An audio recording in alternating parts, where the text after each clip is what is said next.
know me, I am Chief Petty Officer Sherry Jones, and a member of the December 7th, 1941 Pearl Harbor Remembrance Association. I'm honored to be your Master of Ceremonies today. I'm thrilled that Alex is here with us today. It is for these reasons that we continue to host this event. We've made a dedication to Alex that as long as he's willing, we're willing. So thank you for everyone that's attended today. Today marks another milestone in the history of Pearl Harbor. And before we get to that, we're going to do the Pledge of Allegiance, and we will have an invocation by Bob Minger, and then we'll begin the program. If I could ask everyone to please rise.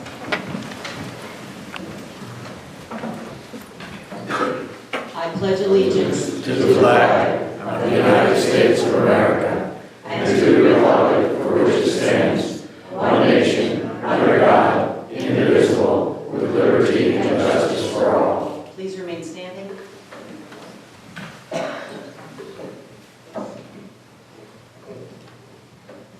7-8 years ago, the Japanese bombed Pearl Harbor.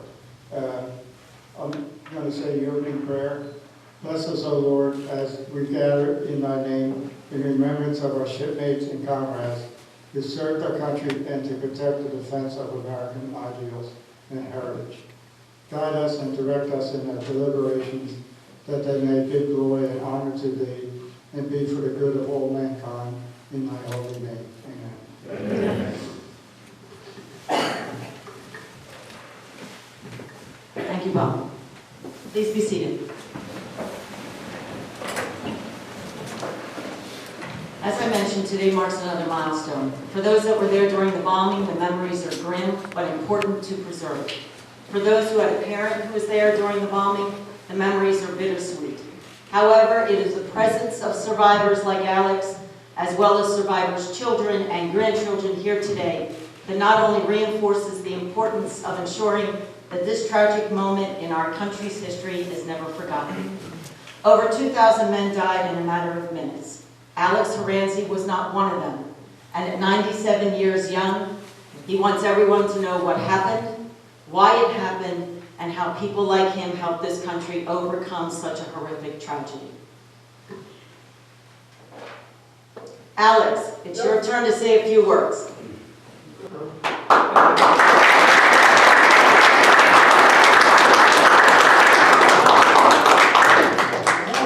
Excuse me. I'll tell you. You're fine. I had a sneezing problem coming down in the car. Well, I'm glad I'm here. I figured I'll never make 97, but I made it. But I'm going to hit for 110.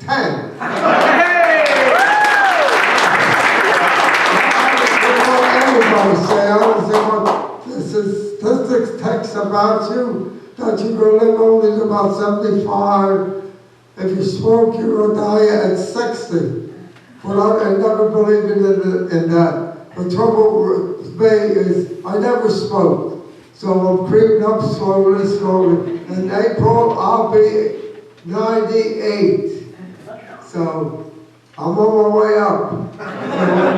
Because I'm part of the Pearl Harbor Survivors Association, and I know they're doing one heck of a good job. And it's a good education for the nation if they really take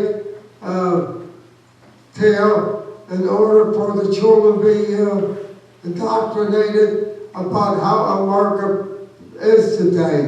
And right now the children, they are much better than they were years ago. The reason why they're so good, they have good parents. Parents take care of the kids. They initiate them with good topics and everything else and take good care of them. But never leave your children to the bad people. Once you leave them to the bad people, that's it. You'll be so hard to take care of them later on. But anyway, I'm so glad that I'm still around. I'm still kicking around. I've got all my good friends here, and I'd like to congratulate everybody that's here. So thank you very much.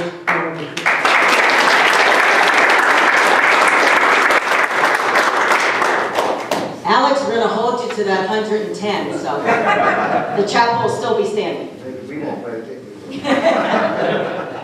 At this time, it is my distinct honor to introduce State Representative Tom Byrd, a friend to many of us in attendance and a man that understands the importance of serving our country. Representative Byrd retired in 2008 from the United States Army and honors his uncle, a Pearl Harbor survivor, Paul Brown's memory by participating in this memorial service every year and is actually a member of our organization. Tom Byrd.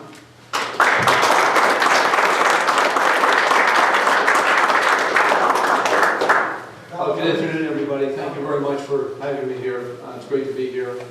Thank you for your faithfulness, your loyalty to this mission. I want to just read an anecdote. I promise not to speak too long, but it's about my connection to Pearl Harbor, which is really through my Uncle Paul Brown, my mother's brother. On September 7, 1941, my Uncle Paul was serving aboard the USS Shaw, a destroyer stationed at Pearl Harbor. He was in his berth when the bombs started falling. The Shaw's bow was blown off while it was in dry dock. Some of you might remember that iconic picture of the Shaw blowing up during the attack. My Uncle Paul was missing for several weeks, and his family, my mom's family, believed he was killed in action. After the attack, the Shaw was fitted with a temporary bow and sailed under her own power to San Francisco for permanent repairs. This was a big deal for the Shaw to sail under her own power and not by tow. When the Shaw was sailing into San Francisco Harbor, a photo was taken of the sailors waving proudly and wildly to the press from the deck of the USS Shaw. My Uncle Paul was front and center waving the sailor's cap to the cameras. This was a big deal because the Japanese had not destroyed the Shaw, and she was now being prepared for future engagements, such as Guadalcanal. Weeks later, this film clip depicting the Shaw steaming into San Francisco Harbor under her own power was shown before a matinee one Sunday afternoon at the Crest Movies on Rising Sun Avenue in the Lawndale section of Philadelphia. My mother, Teresa, my Uncle Paul's sister, saw my Uncle Paul in the film clip and started crying loudly and hysterically. The manager of the movie theater stopped the film, turned on the house lights, and asked my mother why she was so upset. She explained that her brother was in the film clip, and the Brown family thought that my Uncle Paul was dead. The manager clipped the film and gave it to my mother, and my grandparents contacted the Red Cross to contact my Uncle Paul in San Francisco. He was alive and well. Uncle Paul used to say that as bad as the attack on Pearl Harbor was, the subsequent engagements in the Pacific were even worse. And today we remember the attack on Pearl Harbor, but most of all, the survivors as well as the men and women of the greatest generation who served in World War II. I just also wanted to acknowledge my cousin, Michelle Brown Eichert, who's here today. Michelle, could you stand up?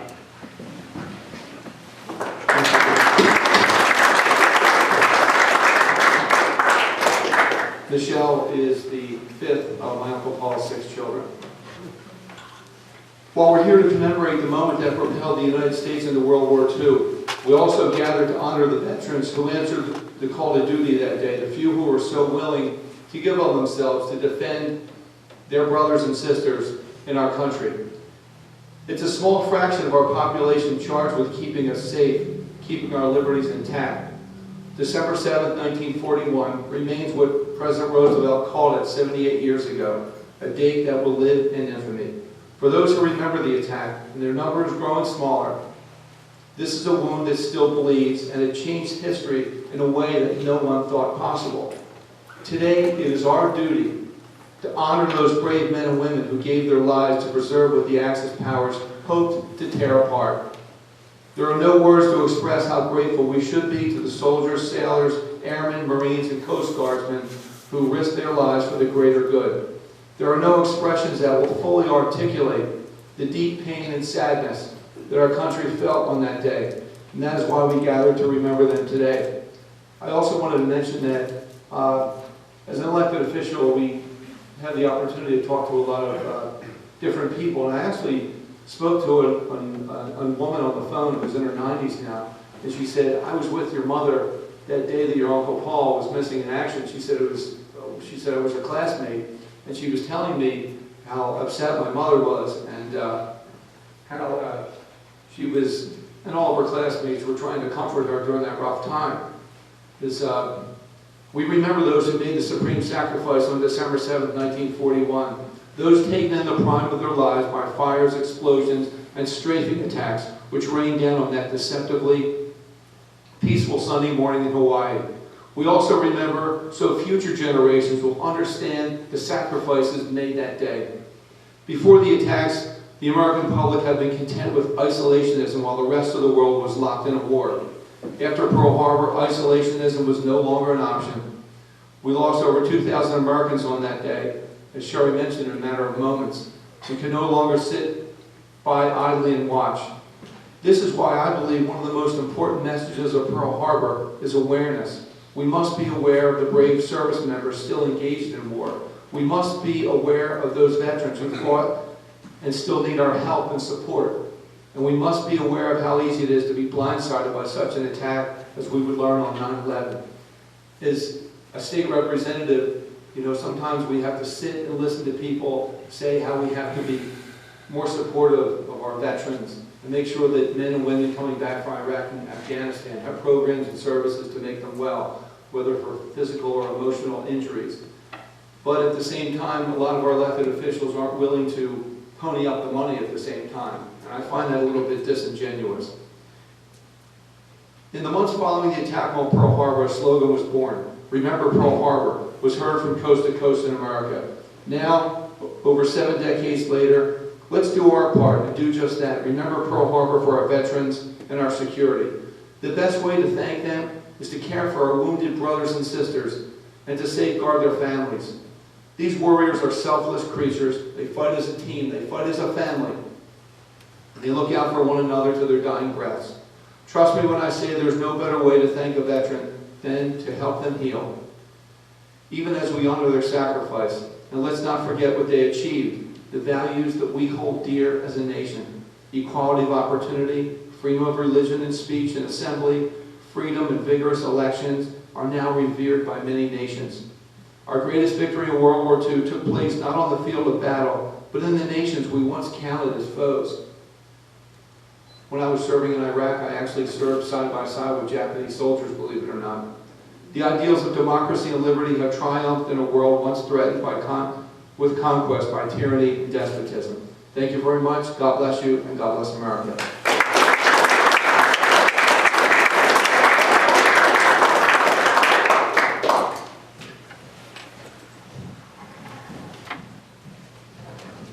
Thank you, Representative Mark. It's a pleasure to always have you here, and welcome. It's nice to have another member of the family.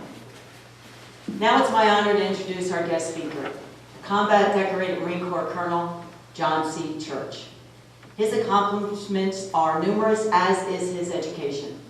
Currently, he is the head Marine Corps Junior ROTC Leadership Studies at Ben Salem High School, and previously was the 13th president of the Valley Forge Military Academy and College. Colonel DeTrue also took this podium at one time. He began his career enlisting in Detroit and serving as a hospital corpsman. And for those of you that do not know, hospital corpsmen are Navy. Yes, he was Navy first. But they are always assigned to the Marine Corps. He earned the opportunity to attend the Naval Academy Preparatory School and from there received his appointment. Along with his 2 tours in Afghanistan, he has served as a combat engineer officer in Okinawa, Mogadishu, Somalia, and the former Yugoslavian Republic of Macedonia. As a civil affairs officer, he served in Kosovo, Iraq, and Liberia. See, I like that. Whoa. It didn't like Liberia. Upon leaving active duty and joining the Reserve Forces, teaching became his next calling at the University of North Carolina, at the Naval War College, at George Mason University, and at Valley Forge Military College. He earned a master's degree in National Security and Strategic Studies from the Naval War College, a master's degree in Communication, Journalism, and Public Affairs from American University, and his bachelor's degree in Political Science from the Naval Academy. As you can see, he is a man of many talents, which has earned him numerous awards and recognition, among them the Legion of Merit and the Meritorious Service Medal with 2 gold stars. And if you want to play a nice game, have him tell you what everyone on his bar stands for. You'll be there for at least an hour. Staying true to the Marine Corps, Colonel Church's wife, Mary Kay, is a retired Marine Major, and they are the proud parents of 4 children. Please join me in giving a warm welcome to Colonel John C. Church.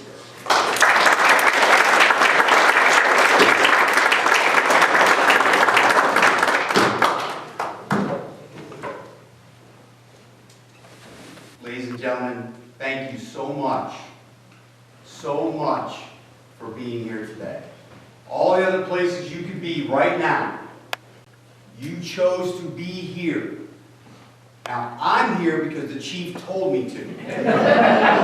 So when you're an enlisted sailor and the chief tells you to do something, you do it. That's how this works.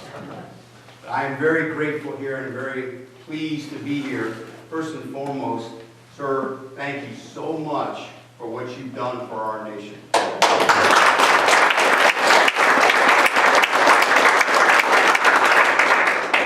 I don't think that there's such a thing as a Pearl Harbor survivor. In my life, I've met Pearl Harbor thrivers. They thrive.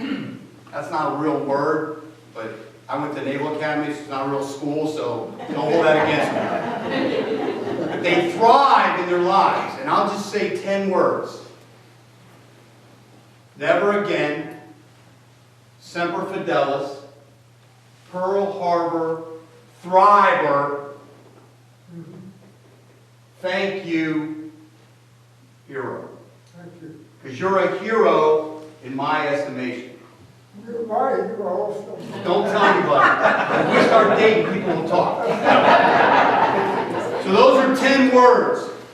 10 words that mean a lot to me, and I wanted to share those with you. But I would be remiss, in addition to thanking Alex, and thank you very much, I'd like to thank the chief and the society. It's a great organization. It has a wonderful mission. Also, the Freedoms Foundation here is a wonderful organization. Their flag's not big enough, just so you know.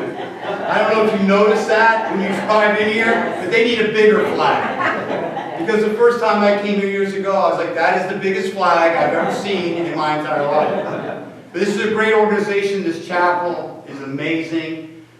The Medal of Honor Grove, I've been out there several times, and if you've never been out there, you need to have yourself out there and see it. It's absolutely amazing. It's just absolutely amazing. In preparation for my comments today, I'd just like to share some thoughts with you briefly. The first sailor to receive the Medal of Honor at Pearl Harbor was a Navy chief who was asleep in bed with his wife, and only as a Navy chief could be, was very upset when the neighbor said, hey, they need you at the station. The Navy Chief, John Finn, said, what are you talking about? And the neighbor said, hey, something's happening. And the chief got up, and sure enough, something was happening. I know a little bit about this Navy chief because I actually saw a play, a one-man play led by a gentleman named Stephen Lang. You may not recognize the name, but if you ever saw the movie Conan the Barbarian or Avatar, he's an actor that you would recognize. He puts on a one-man play where he assumes the identity of several Medal of Honor recipients. And the first one is the Navy chief. And he tells the story of December 7th from the Navy chief's perspective. From a cranky, hard-charging, tough Navy chief. He tells the story, and it's absolutely amazing. And there was a ship named after Chief Finn.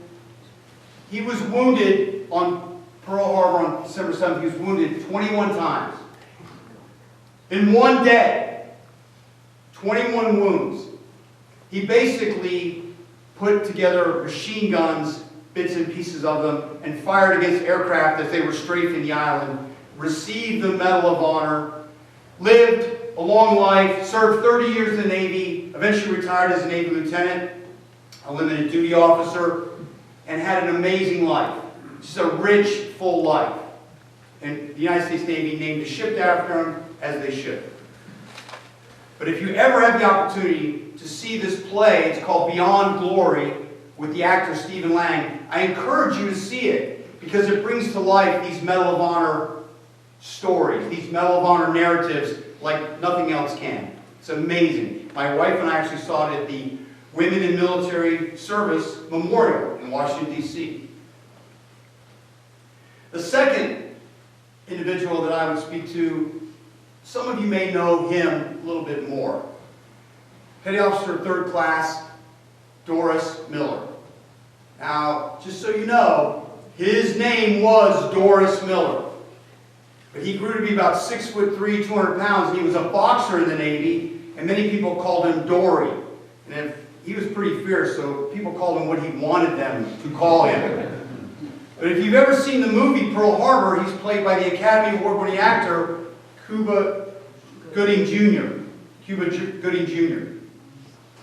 And Dory Miller was a messman, which means he was a cook in the United States Navy. And when the USS West Virginia was being shelled at Pearl Harbor, he left the galley, the kitchen, grabbed a machine gun, and shot at planes that were attacking the USS West Virginia. He had never had formal training on machine gun. He'd seen it done before. He got a machine gun and started inflicting harm against the enemy.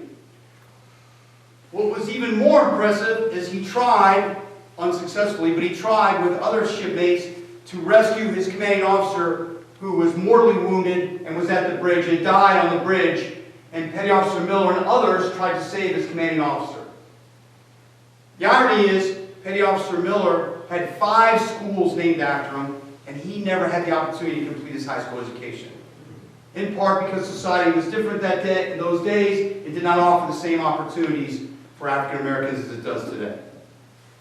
But 5 schools are named after him, and scores of naval facilities around the world. Many galleys are named after Petty Officer Miller. Tragically, he died a few years later in defense of our nation.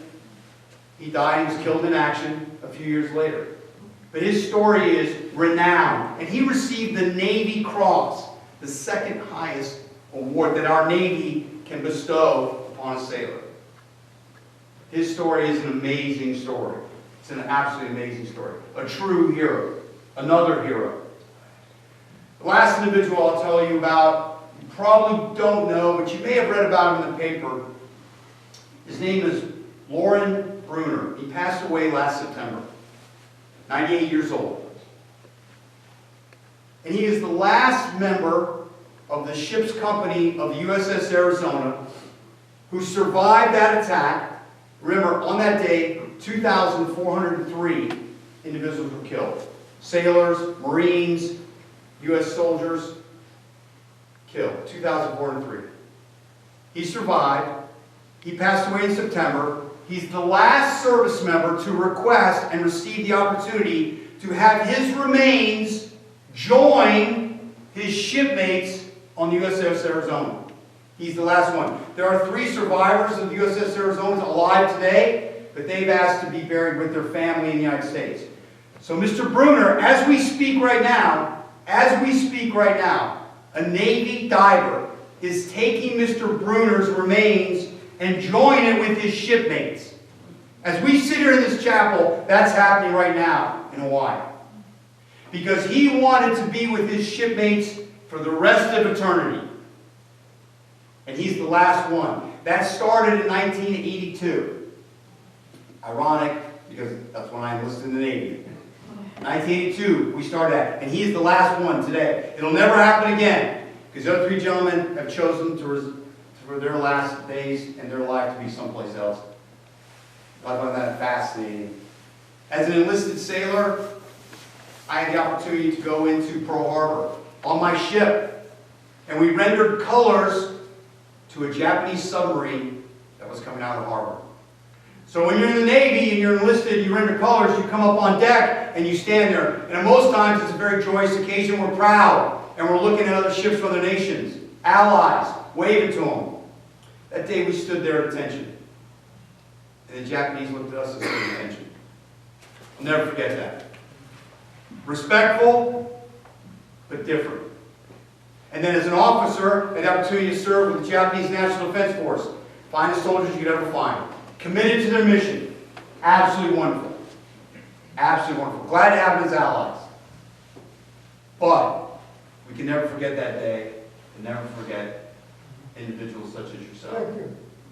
So, as we think about this day, and as we as a community reflect upon this day, I will tell you that when I was asked, I didn't hesitate, and I'm very grateful and humbled to be in your presence. I have two people from my church that always keep me straight, and that's helpful. So they're here, so I got people watching me all the time. But one of the reasons I was really glad to be here was because 109 Marines were killed that day. So there are 109 souls in heaven. Well, they're Marines. They might not be in heaven. They might be in purgatory. So let me rephrase that. There's 109 souls that are standing behind me right now. And they've got their hand on my back. And I can't say no for that reason. And I wouldn't say no because I had the privilege to meet you, sir. So at the beginning I said 10 words. Never again. Semper Fidelis. Pearl Harbor. Thriver. Thank you. Hero. Ladies and gentlemen, you've been very gracious with your time. I greatly appreciate it. I hope you have a blessed day today. Thank you, and Semper Fidelis.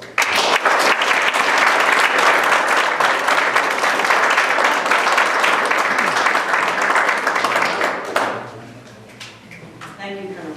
Oh, I just turned it off on you. Thank you, Colonel. I'm quick though, I got it.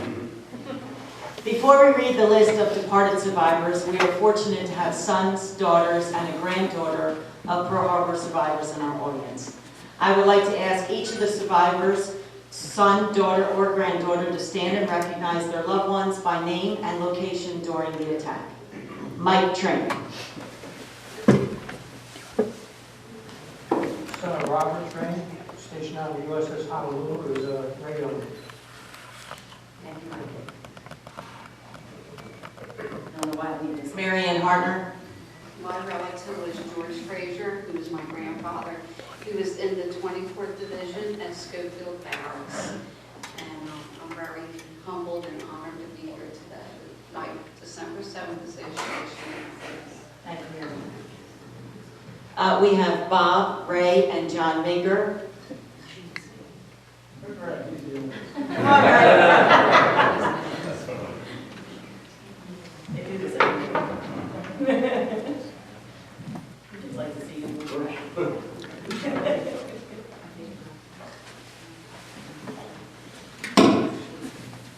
My dad was stationed in Fort Arnold, and I was there with him. I was about a little bit less than 2 years old. I'm actually a survivor. And also a 30-year teacher at Venezuela High School. Really? Thank you. Tony and Mike Manco.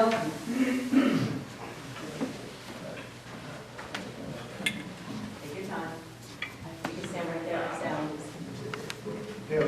My father, Anthony Manco Sr., was at Fort Shafter with Army Intelligence. And my brother Mike Silver. Thank you. Mike, did you want to say a few words? Okay. Linda Parkhouse? Her substitute. Her daughter. So I'm the granddaughter, and Linda Parkhouse is the daughter, and it's my grandfather. He was on the USS Cummings, and he was William Snow, and he was a machinist, mate. Oh, and my grandmother, she wasn't actually at Pearl Harbor, but she was in the Navy, and it was a Navy nurse, and they were extremely into Pearl Harbor, and I do have to say my kids are into it too. So You should bring him around to and like it's very cool because They have, my side has all of my grandfather's Pearl Harbor stuff in his room. You should bring it to a meeting, absolutely. Thank you, thank you. And let me just say, I know this family for a long time, and Linda's mom, I'm going to say just passed away, even though I know it isn't, but it feels like that. We went over to their home, and you couldn't find any space in their home that didn't reflect either their service or their dedication to Pearl Harbor. Every room, no matter where you went, there was a reminder. They kept so many reminders, so many memories, not just of themselves, but of all the people they served with as well. So it's a truly dedication to who they were, to the type of family they raised, and you see it still continues generations of it, which is just great. And then we have Russell Santangelo, if you'll come up, please. I'll make it easy. How do you do? My uncle Lucy Delpizzo was on the USS Helen, which I believe was berthed next to the Shaw, I think. I'm not sure about that. He was there, and the ship was sunk in the Pool of Gulf in 1943. Thank you. Sherry? Yes. Michelle Brown, I heard. Absolutely. Yep. You beat me to it. Not at all. I didn't finish the list. Hello, I am the daughter of Paul Brown, who served on the USS Shaw. He was a member of the Black Crew, served in the boiler room. My dad really never talked about Pearl Harbor when I was a child. He didn't really talk about it until I was an adult. And I'm very fortunate in that my husband sat down with me. My husband's an artist. My husband interviewed my dad, and he drew a chart of every battle that my father fought in. We have this chart. When my dad passed away, we were never allowed to go near his sailor bag. But when he passed away, we went ahead and we found books. He kept meticulous records. He kept movie theater stubs, napkins. I never saw that side of my dad. He had a list of all his symptoms of battle fatigue. We sent that to the Pearl Harbor Memorial Museum, and my dad always said, like my cousin Tom said, that Pearl Harbor was easy compared to what he endured after that. I'm proud to be here at his honor. Thank you very much. And last but not least, Elaine French. Thanks.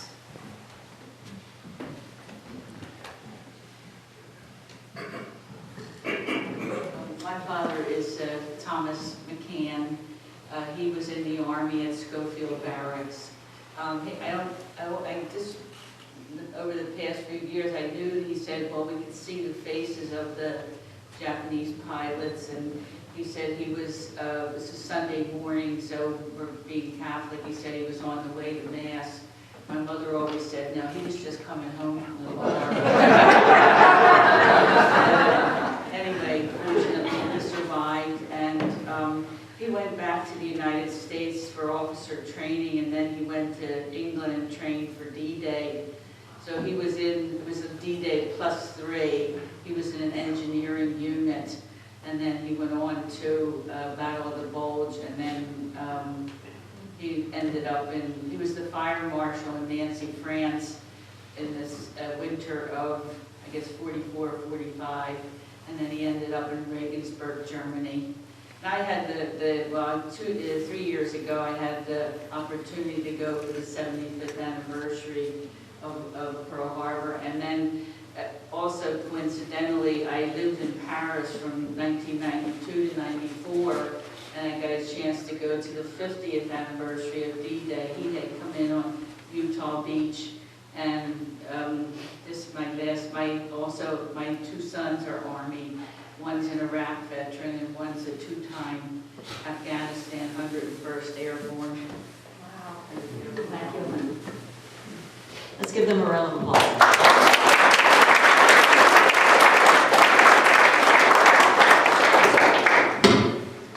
As we have done every year, this service is members of our group who are no longer with us, but who have earned the recognition and our appreciation. Tomer.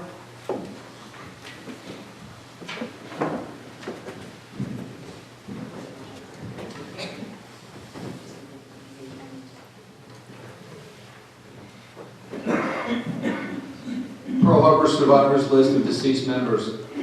James Cummings, Schofield Barracks. Cornelius Martinez, USS Castor. Dominic Spaziano, Schofield Barracks. Peter Dillon, USS Tennessee. George Calhoun, Fort Ruger. Paul Puskar, Schofield Barracks. Dale Lyons, Fort Island. Charles Kovacs, Schofield Barracks. William O'Toole, Schofield Barracks. Dorothy Bogdan, USS Solace. Joseph Zimmerman, USS Tucker. John Kevin, Naval Hospital. William Tench, Hickam Field. Raymond Giannetti, Schofield Barracks. Floyd Murray, Fort Shafter. Henry Gregory, Schofield Barracks. John Durchek, USS Reed. Vincent Massey, USS Pennsylvania. James Madden, USS Utah. Grace Lally, USS Solace. James Sweeney, USS Solace. Joseph Hudrick, Wheeler Field. Harold Johnson, USS Detroit. Werner Rauner, Schofield Barracks. Wesley Thompson, USS Whitney. Elmer Routson, USS Honolulu. John Shields, USS Monkford. Leon Solomon, Schofield Barracks. Felix Borowski, Wheeler Field. William Wheatley, USS Farragut. Glenn Plank, USS Cassin. Raymond Reed, Schofield Barracks. Louis Mites, USS St. Louis. Robert Saloff, USS Phoenix. David St. John, USS Ontario. Joseph Kuchar, Schofield Barracks. George King, Schofield Barracks. Charles Heilman, USS Case. Joseph Dionisio, Schofield Barracks. William Fisher, Schofield Barracks. Joseph Chertnick, Schofield Barracks. Thomas Raby, Schofield Barracks. Patrick McGarvey, Hickam Field. Francis Rosenberg, Fort Shafter. Charles Thompson, USS Sumner. John McCormick, U.S. Navy Mobile Hospital, No. 2.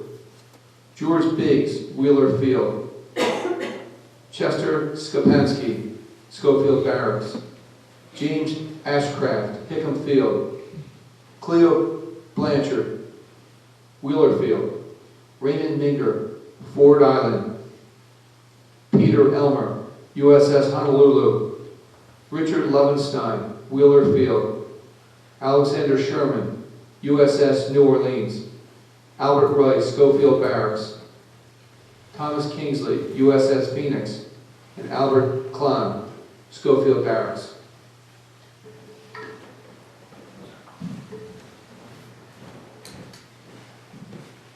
James Campbell, Wheeler Field. Charles Hardin, USS Nevada. Neil Verdi, Camp Malakali. Antonio Compatore, Schofield Barracks. Francis Rees, USS Curtis. William Enke, Hickam Field. George Durfer, USS St. Louis.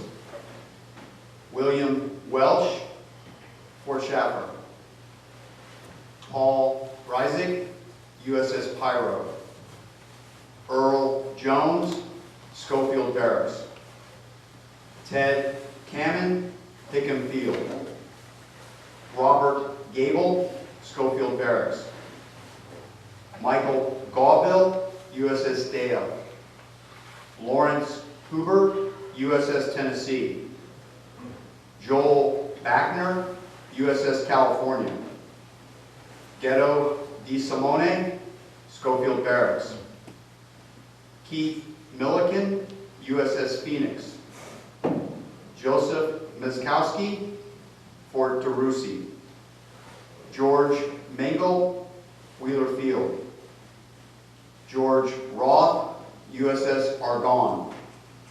Edgar Washington, Hickam Field. Henry Grin, USS St. Louis. Charles McCullough, Schofield Barracks. Charles Appleton, Hickam Field. Richard Whalen, USS Antares. Roger Lowry, USS Phoenix. John Amendola, Schofield Barracks. Fred Cummings, USS Phoenix. Joseph Wojtunek, Hickam Field. Francis Pearl, Schofield Barracks. William Wydell, Schofield Barracks. John McNeil, USS Reed. John Morgan, USS Phoenix. Ralph Frederick, Wheeler Field. Thomas Sanford, USS Detroit. Theodore Fallon, Marine Barracks, Pearl Harbor. Walter Sobel, Hickam Field. Robert Train, USS Honolulu. Kenneth Herndon, USS Nevada. Frank Milanek, USS Ralph Talbot. Anthony Manco, Fort Schaffner. Herman Diesel, Hickam Field. Paul Dovey, USS West Virginia. William Elmer, Fort Kamehameha. Robert Rederer, USS Dobbins. Reed Burks, Pearl Harbor. Robert Snyder, USS Detroit. Vincent Bonina, Hickam Field. James Barnes, Schofield Barracks. Dominic Gentili, Marine Barracks, Pearl Harbor. John Kelly, USS Sacramento. Walter Marslowitz, USS Whitney. Linus Babineau, USS Riddell. Charles Calkins, USS Aylwin. Thomas Went, USS Riddell. Edward Gorino, USS Maryland. Frank Marshall, Schofield Barracks. Thomas Gill, USS Honolulu.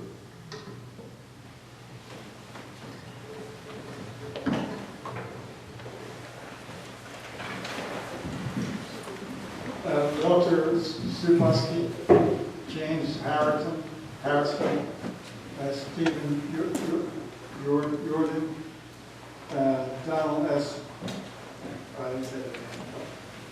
Donald S. Fraser, USS Maryland. William Snow, USS Cummings.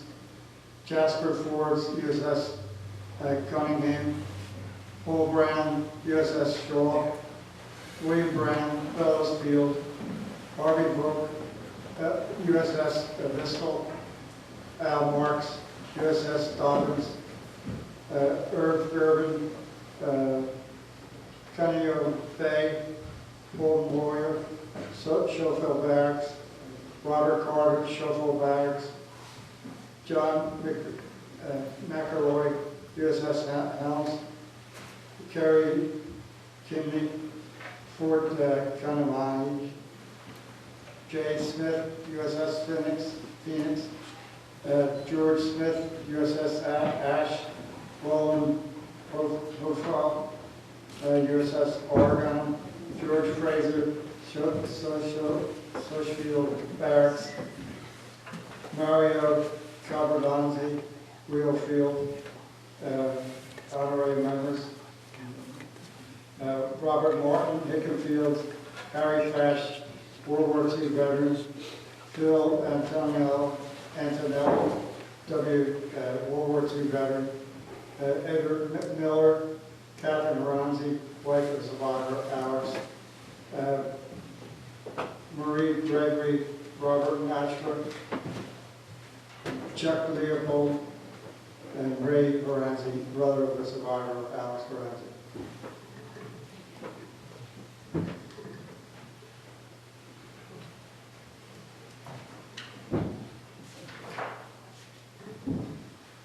like to ask the guests to please stay seated as Alex and the sons, daughters, and granddaughter of the survivors depart the chapel.